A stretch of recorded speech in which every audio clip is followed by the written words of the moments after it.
Hi, Oracle of Delray here, also known as Holly Hedril. I am an astrologer. I do personal astrology readings. I do political astrology, also known as mundane astrology. Um, Mundane astrology talks about public figures, especially political figures.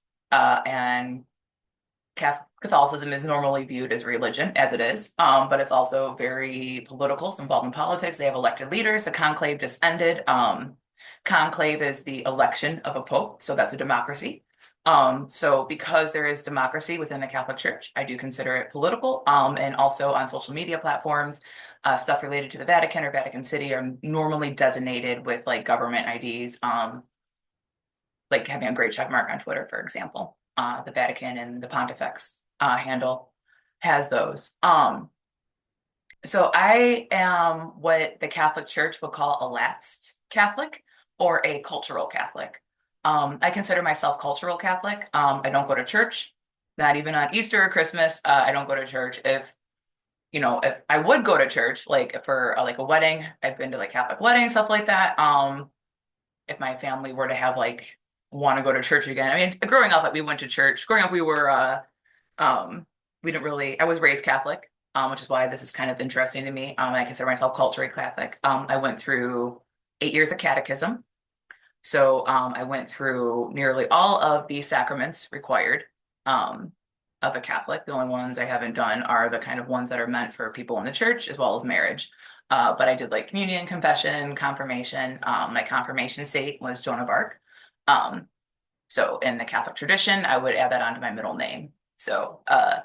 But I consider myself culturally Catholic because I don't attend church anymore, although I was raised Catholic. And then when I was raised Catholic, my family wasn't super religious or anything like that. We just went to church on like Easter, Christmas, midnight mass, Christmas Eve, and then like Easter Sunday. Just we went for the holidays. I went for a few others growing up, but like we weren't serious practitioners of Catholicism.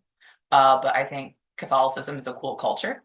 I have fond memories of catechism and like being taught by nuns and stuff like that. I'm a fan of my church. I know people that like went to the school associated with my church and stuff like that, private school. They're really good people. So I have a really overall positive view of the Catholic Church. I usually follow when a pope passes or resigns, which is a little more rare, in the election of a new pope. It's funny, back in 2004, so not Pope Francis, the one that just passed, not the one before him who stepped down, but the one before that. I forget his name, Benedict possibly. Um, I was flying to the United Kingdom for my spring break that year. I was in high school, 2004, and I bought the book Angels and Demons by Dan Brown. And the start of that book, it starts when the Pope dies. It kind of like propels the plot into action. And so I was reading it, it was like the Pope had died that day, and I'm reading this book for the first time where the plot starts and the Pope dies as I'm on my way to England. So it was just like one of those memories that was like, it's a very vivid memory of mine. So and through like the book, like Angels and Demons, like it's a work of fiction, obviously, but it references like some accurate stuff within the Catholic Church, like the conclave, white smoke, black smoke. They do black smoke when they haven't reached a unanimous decision yet in the election, and then white smoke is when they have a unanimous decision on who the Pope is. So it talks a lot about that. Obviously, Catholicism is found everywhere in the media and in our culture in general. It's a very well-known religion. It's perhaps the most well-known religion of the Abrahamic Christianity sect. So, I'm not Catholic, but I have a great understanding of the culture. I have a lot of respect for the Pope and the office of the Pope, and the Catholic Church and the Vatican and stuff like that. So I'm not Christian by any means, nothing like that, but I do believe that like there are some cool and interesting stuff in the Bible, and that there's a lot of good morals as imparted by the Catholic Church as well, and in the Bible. I'm very much a big fan, morally speaking, of what Jesus said, but I'm not a practicing Christian. I'm not a Catholic or anything like that. I don't believe in the Bible to be true, but I do believe that it speaks, truth, the golden rule, stuff like that, stuff that kind of crosses all religions and beliefs and stuff like that. And so I appreciate it for those things, as well as the historical kind of. I see it as a history book with some opinions in it rather than like the Word of God or something like that.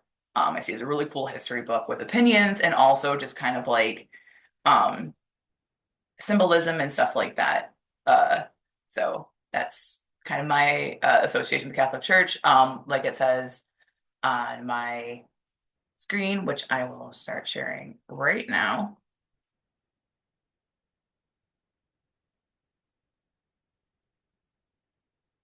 For you, the disclaimer, this video is an independent astrological interpretation by me, Holly, the Oracle of Delray, and was created for entertainment purposes only. It was not requested, commissioned, or endorsed by Pope Leo XIV. The Vatican, the Catholic Church, or any other person or organization. I have no official affiliation with any religious organization. The views expressed in this video are solely my own and part of my personal venture in astrology. Another thing is the new Pope, Pope Leo. He doesn't have a birth time public. So you to give a good astrology reading, you have to have a birth time. So this isn't going to be a very in-depth reading, just kind of a general idea to kind of showcase what I do and stuff like that, as well as demonstrate what mundane astrology is. But I chose 6:10 p.m. Because that was when they first put out the white smoke when they elected him. So that's kind of, if you kind of look at being elected Pope in a spiritual context, is kind of a rebirth, to get the highest position of authority in the Catholic Church and stuff like that. It symbolizes, a new beginning and stuff like that. So I figured since his birth time is not public this time, applying it to Chicago time would be a really cool way to interpret his astrological chart. So it's not accurate to his actual birth time. But I can still go off of it because, like I said, if I were to be commissioned for something, any kind of like personal reading from anyone, it's mundane, but like, so for personal readings, knowing someone's birth time makes the reading a lot more accurate. So that's why I'm not like going too in depth with this, because like, it may not be accurate. I have no idea what his actual birth time is. And like in astrology, we would use his birth time and not, a symbolic time. It's cool to do it for the purposes of this, for entertainment and stuff like that. But I take astrology very seriously, and the math of astrology very seriously, and birth time would make it accurate. So this is likely not an accurate reading to his actual natal chart. But I can still demonstrate the kind of actionable advice that is given in mundane astrology and the types of stuff it incorporates using this. So it respects his privacy because it's not his actual birth time, as far as I'm aware. That'd be a really cool coincidence if it was. But it respects his privacy because it does not actually reveal his astrological information. It reveals like a symbolic version of it because birth time is very important. It really does matter in terms of, creating the natal chart and like interpreting someone's chart. So we don't have it. I'm using a symbolic one, but it's good anyway because it keeps his information private because, people believe in astrology or believe like the interpretations and stuff like that. That stuff can get really personal. So I think it's just a cool way to do it all around. So mundane astrology today is much different than mundane astrology back in antiquity, for example. Back when antiquity, mundane astrology was a very private thing. New leaders and politicians and kings and whoever, once they like got elected or they conquered and they got their throne or whatever they were doing, they would consult with oracles and astrologers to get predictions for their reign or their term, and the era ahead of them. So that's the classic version of mundane astrology. But astrology has fallen out of like favor among leaders and politics and stuff like that. It's not really done as far as I'm aware. So it was once a very cool private thing between like a elected leader and an oracle. But now mundane astrologers like me and others out there, we will take the chart of a celebrity and put our own interpretations out there publicly so that like it's just meant for public viewership. So mundane astrology is about like getting strategic, like back in the day, it was about like getting strategic secrets and ideas and advice and actionable strategies for someone's term. But today it's more about someone looks at a celebrity chart and speaks on that celebrity, trying to reveal kind of public information about them based on their chart. So what this is going to be a little bit different. I'm going to treat it as if kind of the classic way, like what advice I would give the Pope if in this situation the Pope would be asking, an astrologer for advice. It's like, what advice would I give the Pope? I'm not trying to reveal anything personal about the Pope. It's just like, here's the advice I would give the Pope based on his chart. So what I'm doing is a little bit different than like modern mundane astrology as well as classic mundane astrology. I'm giving advice like in the classic mundane astrology, but it's not like a direct reading. I'm just doing this for fun to put it out in the public. It's not meant to go for the Pope himself. I doubt he would actually see this. But I'm treating it as if I'd be giving him advice rather than treating it as I'm revealing personal information about him based on his chart. Um, but mundane astrology now is public. It's meant for public viewership and stuff like that.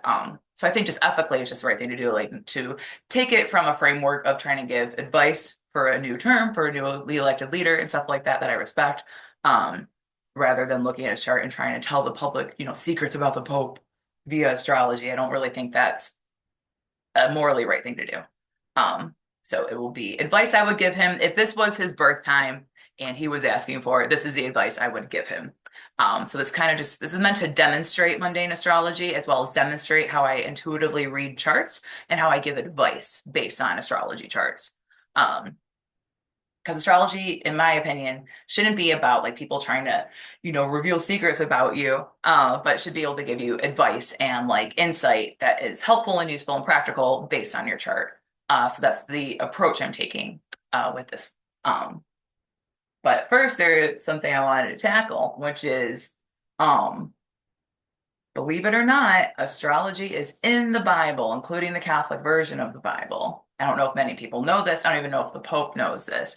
I know this because I'm an astrologer and I'm good at math, especially discrete math. So I can see how things are like, let me just show you.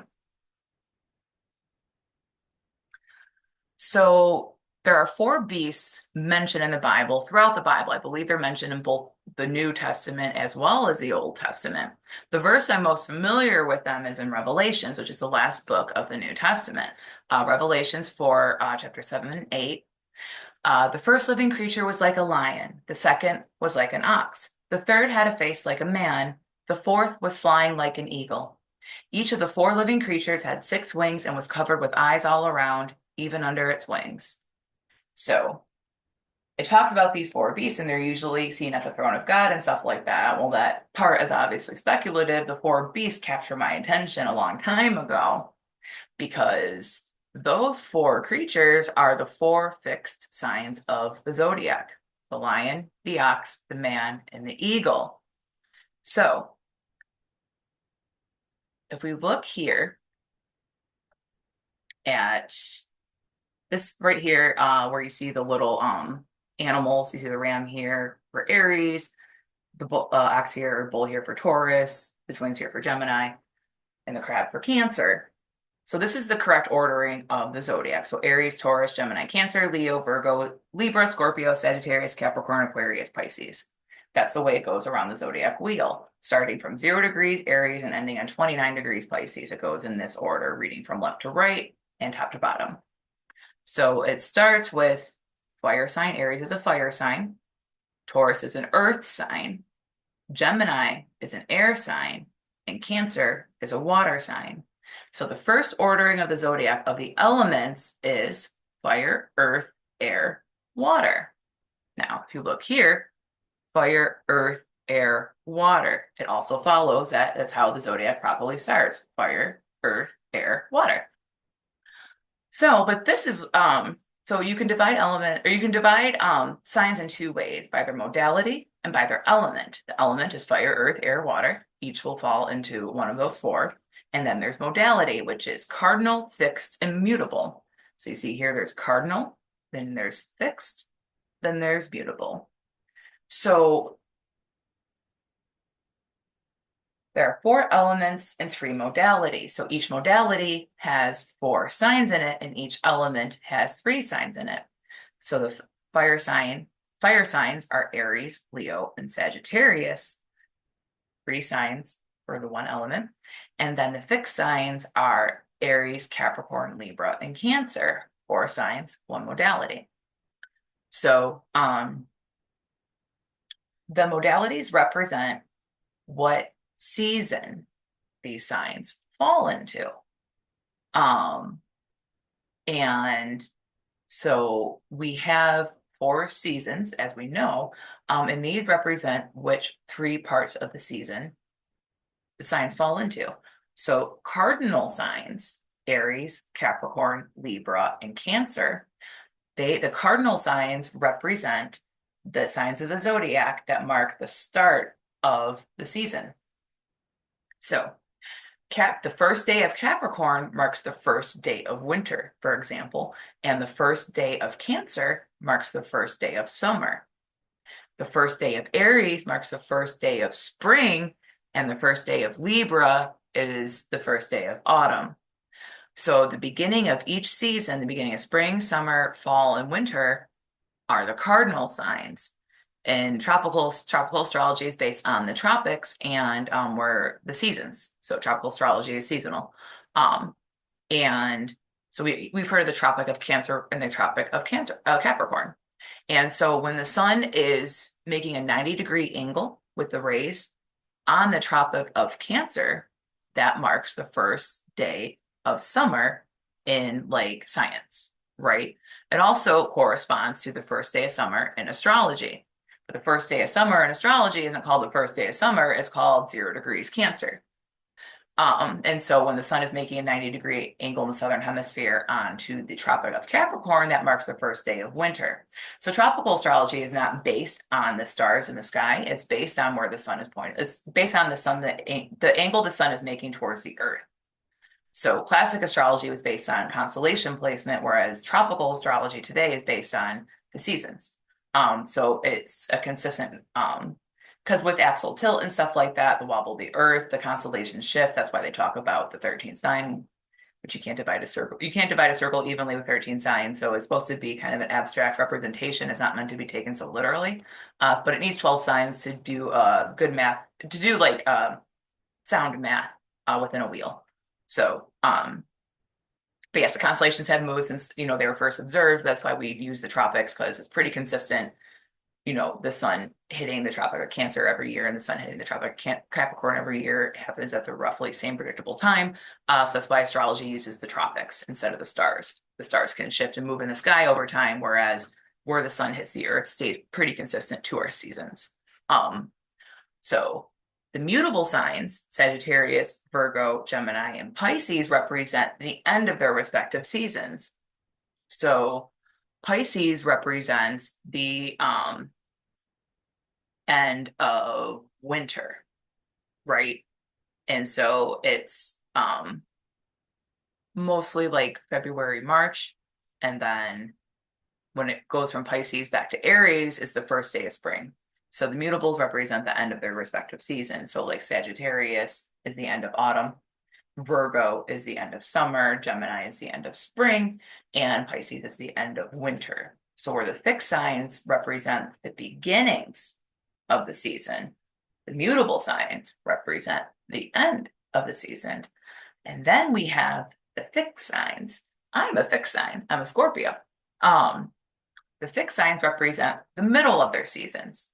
So Scorpio is roughly the middle of autumn. Aquarius is roughly the middle of winter. And Taurus is roughly the middle of spring, and Leo the middle of summer. So represent the middle part of the seasons. So tropical astrology is very seasonal, and it talks about the seasons. So we look at it and we divide it into, we have 4 seasons that are divided into 3 sections: the beginning of the season, the middle of the season, and the end of the season. So each season is roughly 3 months or so. So that's kind of how it does in astrology math. So I don't understand the math behind how charts. I understand how to read astrology math. I don't know how to do astrology math. I do different kind of math. I can use astrology math to do my math. But the kind of it's really cool how it's just a setup to like randomize. It can randomize in perpetuity. So it's really, really cool because it can randomize in perpetuity as well as be representative of physical objects in the sky. So back to the Bible, the fixed signs, if you notice, Leo, Taurus, Aquarius, Scorpio.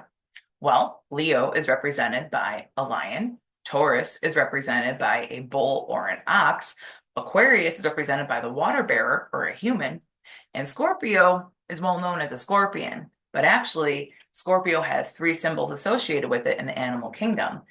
Scorpio is known. It's supposed to like demarcate like the evolution of like being a Scorpio. Like, so you start as a scorpion and then you evolve to the phoenix, right? And in the middle of that, the fixed part of that, if we consider fixed the middle of something, is the eagle. So the eagle is like the fixed metaphor of like the second stage of the Scorpio story. So the eagle actually represents Scorpio. And that is not very well known. People just associate the scorpion with Scorpio, but it's actually the eagle is another symbol of it, as well as the phoenix. So if you look at kind of like ancient pagan practices like maiden, mother, crone, um, same kind of like trinary symbolism for stages of life. But the eagle is definitely a big symbol of Scorpio. So if we go back to this verse in Revelations, was like a lion, which is Leo. Second was like an ox, Taurus. Third was like a man, Aquarius. And the fourth was like a flying eagle, Scorpio. So I argue that the Bible is directly referencing astrology as something, as a positive thing, right? So it's directly referencing astrology because not only does it have all four symbols, but it's listing them in the order that the zodiac appears in, right? So it starts with fire, earth, air, water, fire, earth, air, water, fire, earth, air, water. So not only is it the four symbols of the fixed signs, it lists them in the order that they are found in astrology. So that's why I argue that like that is supposed to represent astrology in the Bible, those four creatures. Talk about astrology, what they say, how it can be interpreted, not a clue. However, that's astrology. As far as I can see, that is definitely astrology. So what that means in terms of Catholicism or the Bible or anything like that, I can't speculate. However, I think logically shows that this is referencing astrology. And like I said, these four creatures, and I believe in this order, are referenced throughout the Bible in both the Old and New Testament. So I do believe that there are some maybe clandestine, that here's where I can speculate, is that there's like some clandestine astrology, practices going on within the Catholic Church. Maybe there's some astrology going on that they don't talk about. So especially in Europe, because astrology is a little bit more respected in Europe than it is here in the United States. So yeah, I would argue that astrology is in the Bible, and not only that, but it is sanctioned in the Bible. They do like there's a couple of verses I think that speak against astrologers or something like that that they claim, but I don't know if that's a red herring or someone's opinion from someone else. Whoever wrote the books of the Bible way back in the day or whatever, could have been a conflict of opinion. But these creatures are described as venerated, as holy. So I would imagine that it symbolizes a positive view of astrology by whoever at least wrote those chapters, referring to these four creatures. But yeah, those are the four fixed signs of the zodiac right in the Bible, which I think is really cool. So here is Pope Leo XIV's chart. And with the 6:10 p.m. birth time.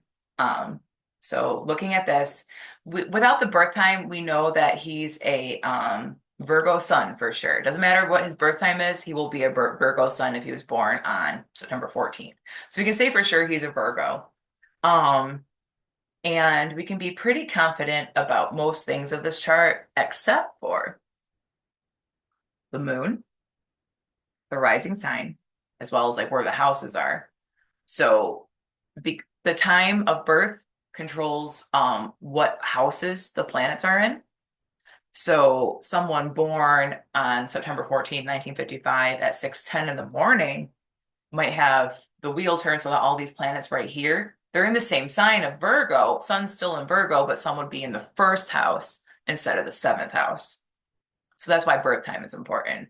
I mean, birth time also determines what signs they're in as well, but in terms of the houses are really important for reading astrological charts, and the houses change about roughly every 2 hours. So at 6:10 p.m., it shows that he has a rising sign of 0 degrees Pisces. That's a sharp rising sign. Anything on 0 degrees, like his Chiron, for example, his Chiron will be at 0 degrees Aquarius no matter what time he's born that day. Chiron moves very slowly. So 0 degrees placements and 1 degree placements, as well as 29 degree placements, are especially impactful in an astrological chart. So he might not have his Chiron in the 12th house here. Here's the Chiron, it's the asteroid, to talk about the wounded healer. Um, his Chiron right here. It might not be in the 12th house because we don't know his real birth time, but his Chiron is definitely in Aquarius. So in 0 degrees Aquarius specifically as well.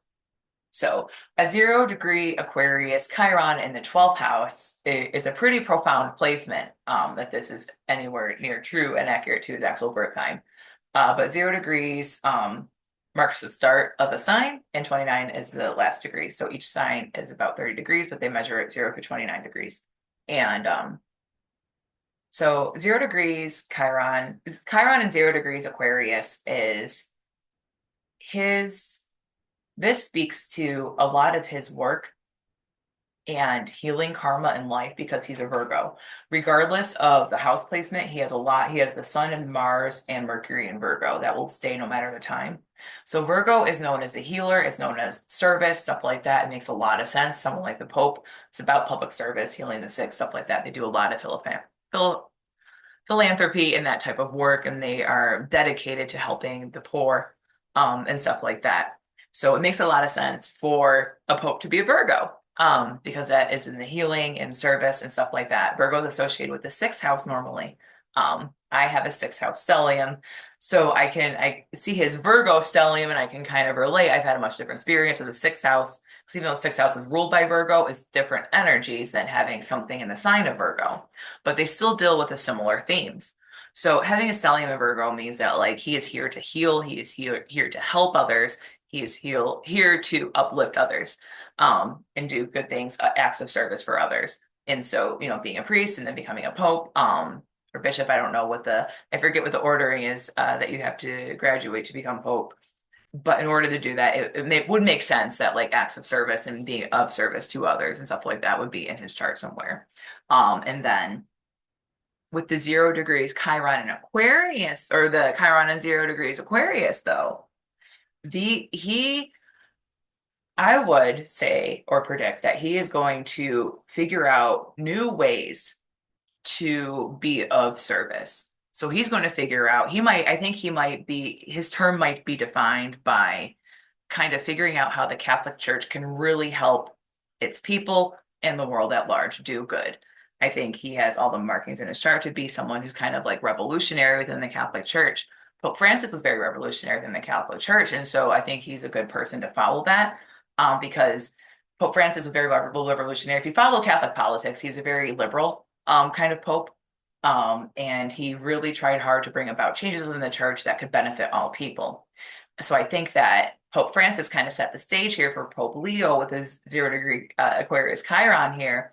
He can really transform the Catholic Church to be of service to people and to make it so that it is of actual benefit to the people.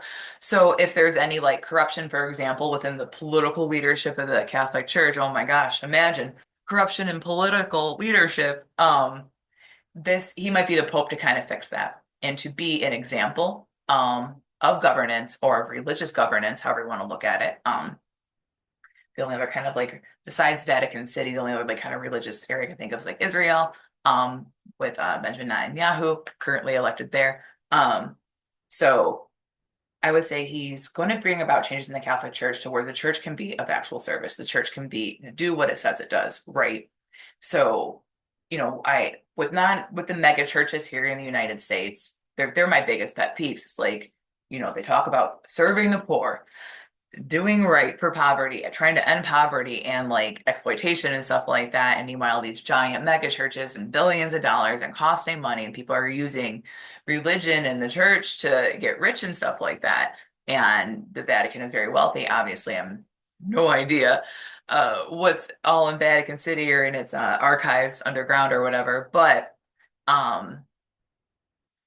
I really hope and think that, this is a time to stop being selfish with money in terms of our institutions, and to be more generous and giving, and helping the greater good and the poor and stuff like that. So, Pope Leo here has a lot of potential to like actually make the Catholic Church do more for people. Because while I do respect the Catholic Church, I think they could do a lot more. Like they're better than the mega churches here that are scamming people out money and like flying in jets and stuff like that. But there's still a big hypocrisy in the Catholic Church. There's still a big hypocrisy in all religion that they seek money for them and their congregates more than they are trying to help the poor, right? It's not about preventing congregates from becoming poor. It's about seeing and helping the poor that are there, like recognizing that the poverty exists and it shouldn't, and we should eradicate it, right? So I think a lot of focus within churches and stuff like that talks about like, preventing their congregates from becoming poor when really it's like, no, we should be, or if you're in the church, you should be seeking out the poor and ending their their poverty and stuff like that. And so I think there's a really big opportunity here for the Catholic Church and for Pope Leo here to take that wealth and figure out how to distribute it in order to end poverty. You know, Poverty is a construct. It doesn't need to exist. It only exists because we have wealth disparity, because people hoard it and people aren't given enough and stuff like that. And so, if the Catholic Church makes a big move to eradicate poverty, especially with its wealth and its share of wealth and stuff like that, other religions might follow. You think of wealthy religions, next to the Catholic Church, you have the Mormon Church. And so if these churches were to really start using their wealth and instead of donating to the poor and donating to the sick, how do we eradicate poverty? And so that's how I would challenge the Catholic Church if they would listen to, opinion of the member of the public or of a lapsed Catholic. That's how I would change it. It's like, don't, why are we doing charity still? Why is the world doing charity still? And I've talked about this a lot in like my politics and activism. And it's like, charity kind of perpetuates the problem. We don't need charity. We need fundamental changes to our infrastructure and our economy and how money is treated and handled. It talks a lot about money in the Bible. And so I think, we have to, when you talk about Catholicism and the church and stuff like that, we have to bring up the hypocrisy of money because they have a lot of wealth and they have a lot of intelligence. And there's ways that we can eradicate poverty instead of giving charity to poverty. So that is how I would challenge new leadership within the Catholic Church is that like using the money not for charity, but for eradicating the problem outright. It doesn't take that much money to eradicate poverty, but it takes a lot of money to give charity to poverty. That drains the money, but money's a construct anyway. But we shouldn't have poverty and disparity. So these are the issues that I would hope the new Pope and the Catholic Church will be tackling. It's like, how do we stop giving charity to poverty and how do we fix poverty outright? So I think with his Chiron 0 degrees Aquarius, there's a big potential here for that kind of approach, that kind of framework that like stop giving to charity, let's start giving to methods and strategies to eradicate poverty outright. So seeing his 0 degree Aquarius Chiron, he might be able to do some of those kind of radical changes to really do good in the world and to do good for society and stuff like that, especially that stellium in Virgo, which is healing service, stuff like that.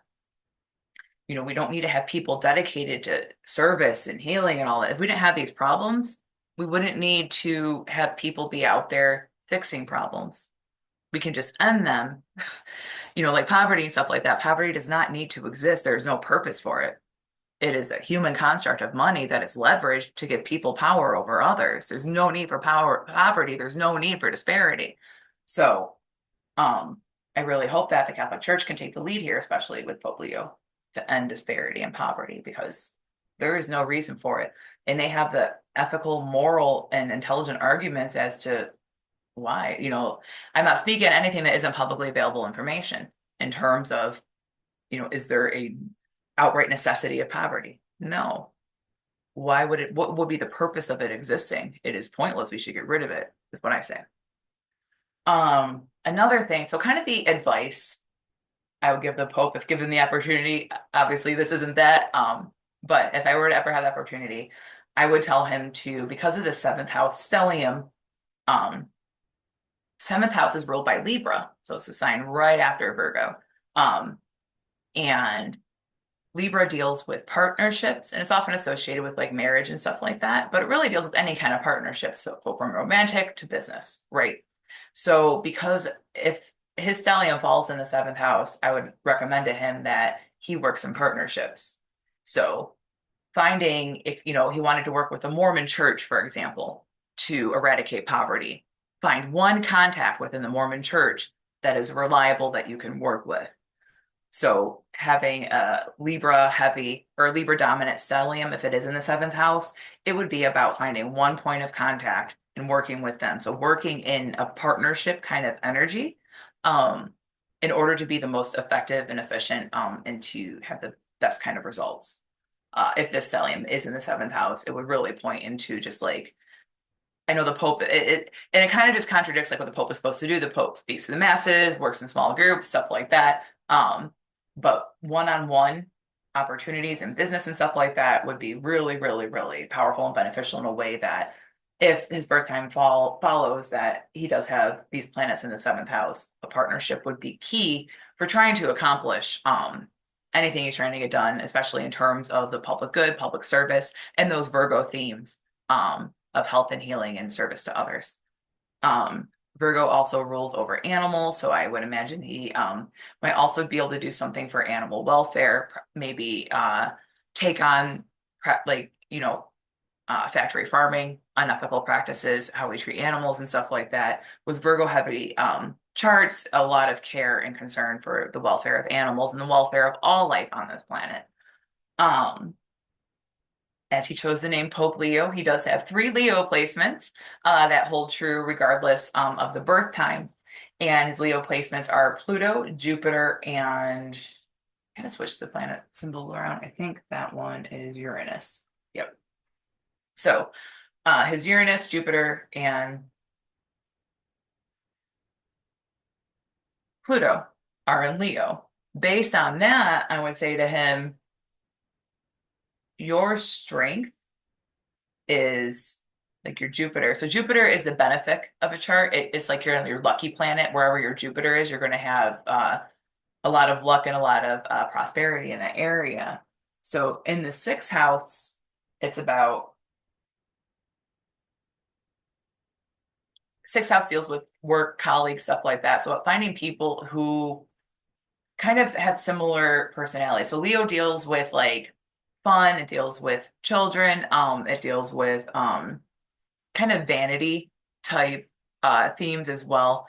Leos are known as being very proud, very like they know what they know what they know well. They're very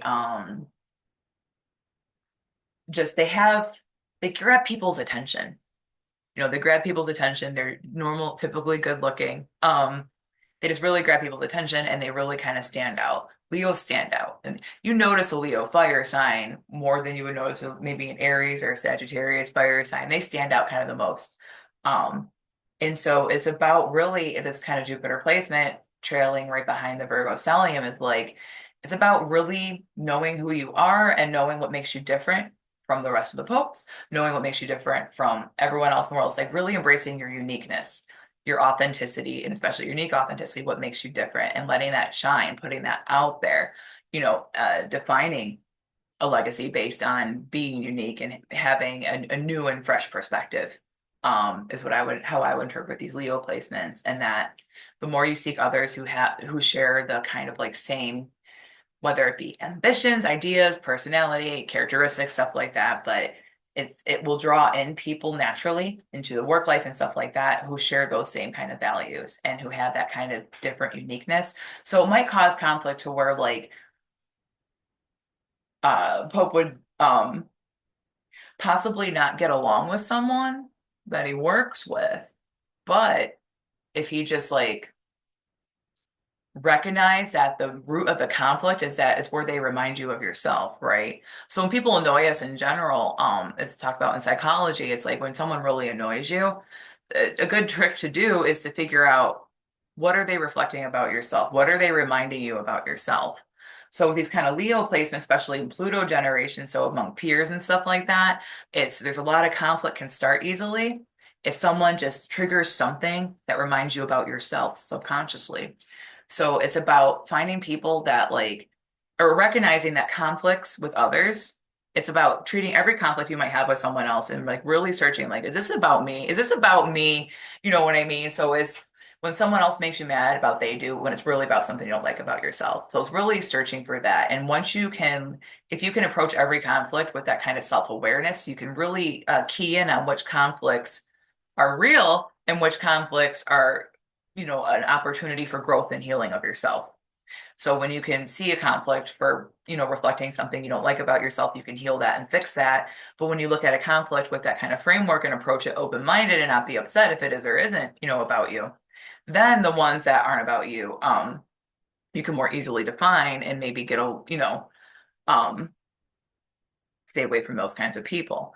But if you can uh, work through initial conflicts with others with the framework of just seeing that, like, oh, they're just reminding me of myself and that's what's making me mad, you can get over those conflicts easier and have like really, really, really fulfilling relationships and really, really fulfilling partnerships in business and philanthropy and other ventures and stuff like that.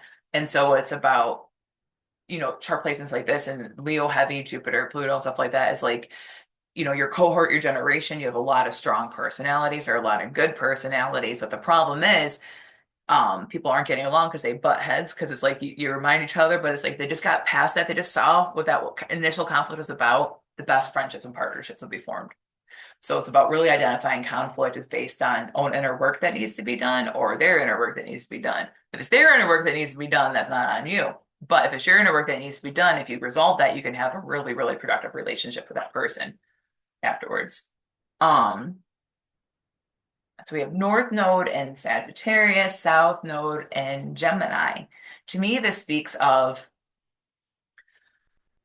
I think the most success, the most kind of auspicious way of interpreting this would be about figuring out how to use less words and more actions. So role modeling, showing rather than telling, leaving behind, Gemini represents communication, talking and stuff like that. And it's in the South Node. So it's like what we're good at, but what comes too easy to us. So we should do something else to challenge ourselves, right? So it's like you want to, what is in your South Node comes easy to you, but like what you really want to try to do if you take astrology seriously is challenge yourself with the North Node, right? So the South Node comes easy, do the North Node, make it, give yourself that challenge. And so the challenge with someone on the Gemini Sagittarius axis is the desire to talk and to communicate and to over explaining, over talking, sharing too much, where Sagittarius is more about observing and communicating very little and being more on the observing end, the learning end, the studying end, or the traveling end, and then just like and communicating more with facial expressions, body language, using words very selectively and very wisely. So speaking less, showing more, and demonstrating more without having to speak about it would be kind of the actionable advice I give someone with the Sagittarius Gemini axis. And part of fortune, that is another kind of sign that depends on birth time. So I don't know if the part of fortune is in the 12th house. If this is close to his birth time, the part of fortune does fall in the 12th house. That would kind of indicate that he would find success later in life in the religious fields. And so that would really indicate that would be like, oh yeah, that's the marking of someone who might be Pope. Especially in Aquarius and stuff like that. So, but I don't know if it's in the 12th house. I also don't know if it's in Aquarius. Both the sign and the house of the part of fortune can change based on birth time because the part of fortune it's in Hellenistic astrology and which is the ancient Greek astrology, and it's based on the rising sign. So it's a math kind of symbolism based on the rising sign and the descendant, which is the opposite of the rising sign. So because it's based on the rising sign and it's not referring to a body in the sky or anything like that, kind of like the nodes, North Node and South Node. It's the apogee, I believe, and a point of the moon. I forget the technical name, but it's like where the eclipses happen. For part of fortune, it doesn't relate to any kind of physical body in the sky. It relates to math based off of the chart. And it's based off of the rising sign. So its part of fortune might not be in the 12th house nor in Aquarius. But if it was, that's like a strong Aquarius. So that's like leading the world in a new direction. It's about the masses, society, stuff like that. So Aquarius rolls over, and then the 12th house is religion, the ethereal, the divine, stuff like that. So that would be a very Pope placement to have, but part of fortune based on birth time, and I can't confirm the accuracy of his birth time. But it would very big Pope energy, part of fortune in the 12th house in Aquarius. Um, and so I'm trying to see what else I can do without like a confirmed birth time. Saturn and Scorpio, um, Neptune and Mercury, Libra. Oh, I misspoke earlier. His Venus is in Virgo. Mercury is in Libra. I said Mercury, I believe, in Virgo earlier. I meant to say Venus. Um, so the Libra placements give emphasis to the seventh house, which is partnership and stuff like that. And Neptune in Libra, which deals in the realms of also justice and fairness and stuff like that. Libra. Um, when I was incarcerated, literally 70% of my cellmates on my block were Libras, which I thought was ironic. Um, but so Neptune in Libra indicates a different approach to morality, a different approach to partnerships. Neptune deals with like mysterious and like things that we uniquely bring to the table, but like it's a generational planet, so everyone kind of like it's very much a social thing as well as a personal thing. Neptune's a very strange planet, it's a very mysterious planet. You read Neptune, how it affects you personally based on the houses, and so generationally, I read it as Neptune and Libra. So it'll be like his generation. Um, sees fairness in a different way, sees justice in a different way than other generations and stuff like that. They having a Neptunian energy, it might be they see subtlety. It's about a skill for like reading between the lines and subtlety and stuff like that. And because it's Neptune, I'm just reading about the sign and not the house. This would apply to people of his age, possibly people he's in Vatican City with. They all tend to be around the same age, older gentlemen, stuff like that. So it's about kind of, approaching life as a mystery, but life as a mystery in terms of morality and ethics and justice and stuff like that. So it's really about kind of peering between the veil. Neptune is ruled by Pisces, which deals with the unknown and the mysterious and the divine and stuff like that. But it's really kind of understanding, what morality is or what it should be and stuff like that. And that's why I interpret it as hope is like with that 0 degree Aquarius Chiron is just like, instead of tackling the issue of poverty with charity, tackling the issue of poverty with the motivation to eradicate poverty outright. And so the Neptune and Libra might be more indication that the Catholic Church and under Pope Leo's leadership might actually do that.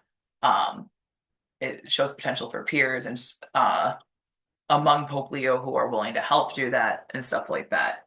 So we can all hope that the greater good comes out of new elections and stuff like that. And yeah, it's pretty much all I really want to get into in terms of the Pope's chart. In terms of advice I would give him, given the opportunity to speak to him. Obviously, this is not that, but I think it's really cool. I also wanted to demonstrate mundane astrology as well as like what my personal readings kind of look like to any followers of mine that might be interested in getting a personal reading. These are the this is how I kind of view advice. Advice to the Pope's a little bit different, or advice to the Pope rather is a little bit different because political leadership is more mundane.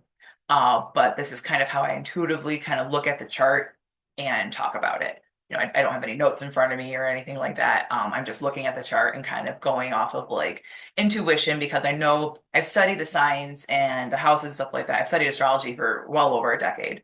So I know what they mean in terms of symbolism, and then I can just kind of look at how the different symbols play together and what that can kind of mean. So it's intuitive, but it's intuition after studying the math of this as well as the symbolism and the history and the stuff of related astrology. So it's intuition, but it's intuitive based. So it's kind of going off the fly, not really preparing it or like studying it or whatever. That's why I call it intuitive. I'm just kind of like, using logic and reasoning, common sense to like see, okay, what are taking these symbolisms in astrology, how can I apply it to what he could possibly, what could be possibly useful to someone, that's the Pope or, high up in the Catholic Church or in Vatican City. So it's just kind of I would think that someone like him would want to end poverty too. You know what I mean? So common sense stuff like that, but taking the themes of astrology and the different placements, because you can get very granular in all these kinds of placements. Um, and so yeah, I just wanted to kind of demonstrate mundane astrology as well as what my personal readings can be like in terms of the types of advice and how I do it. I just kind of go off the chart rather than like take a lot of notes. Sometimes I take notes depending on the kind of reading a client gets from me. Um, but this is kind of my intuitive approach to astrology. But like, even though it's called intuitive, it's based on a lot of prior research and knowledge and stuff like that. I'm not just kind of winging it. I'm winging it, but I'm not like I'm not completely in the dark about this stuff. I've studied for a very long time. I'm very familiar with and stuff like that. So thank you so much for tuning in. I hope you enjoyed this. I invite you to please reach out to me if you are interested in astrology reading, the Oracle of Delray at gmail.com. My name is Holly Hedril, and I hope you have a beautiful day.